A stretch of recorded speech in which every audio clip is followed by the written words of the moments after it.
Hello friends, Wes O'Donnell here, veteran of the U.S. Army Infantry and the U.S. Air Force. Unlike Memorial Day, which is a remembrance of what we've lost, Veterans Day is a celebration. There is a special bond that all veterans share. I like to call it a thread that connects veterans through time. From the earliest history of armed conflict, soldiers have done their duty and returned to their homes and families. In the aftermath of World War I, millions of servicemen came home from an unprecedented war. For some, the war's impact on their bodies and their minds lasted a lifetime.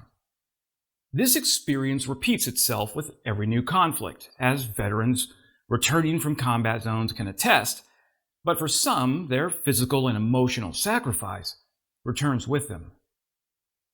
23 years after that great war, young Americans would go off to fight in an even bigger war. And by the time that war had ended in 1945, millions of veterans from what we now call the greatest generation returned home, got to work, contributed to the economic prosperity of the 1950s, and had babies. The thread through time continued. Some would go off to fight in a place called Korea.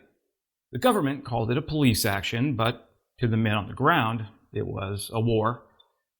20 years later, the children of the greatest generation would find themselves in a place called Vietnam. Those veterans are closest to my heart because those veterans came home to a country that blamed them for the failings of the politicians. If you meet a Vietnam veteran on the street, look them in the eye, shake their hand, and tell them, "Welcome home, hero," because they deserve it.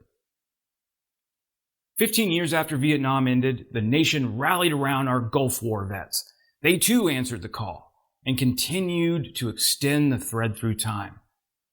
Then, in 2001, our homeland was attacked again, which led to the longest war in U.S. history.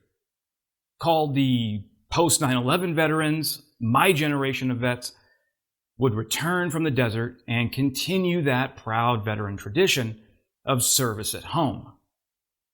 From Armistice Day to today, men and women, black, white, purple, or blue, Vietnam vet or war on terror, infantryman, cook, or naval aviator, draftee, or volunteer, this unbroken thread connects all veterans and creates an unspoken bond.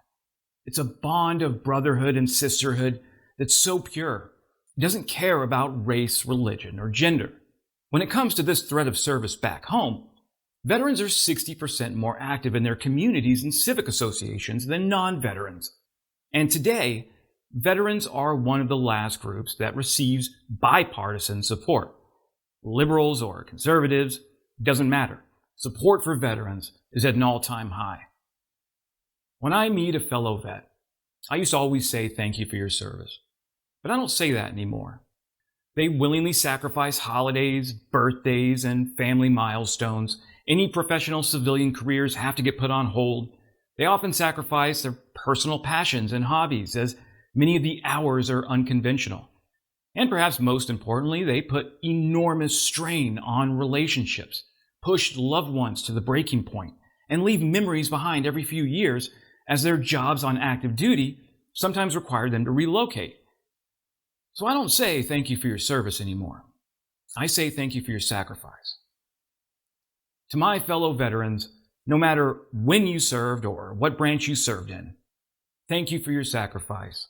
Thank you for my freedom. And thank you for defending the country that we love so much. Let's continue that thread through time. Wes out.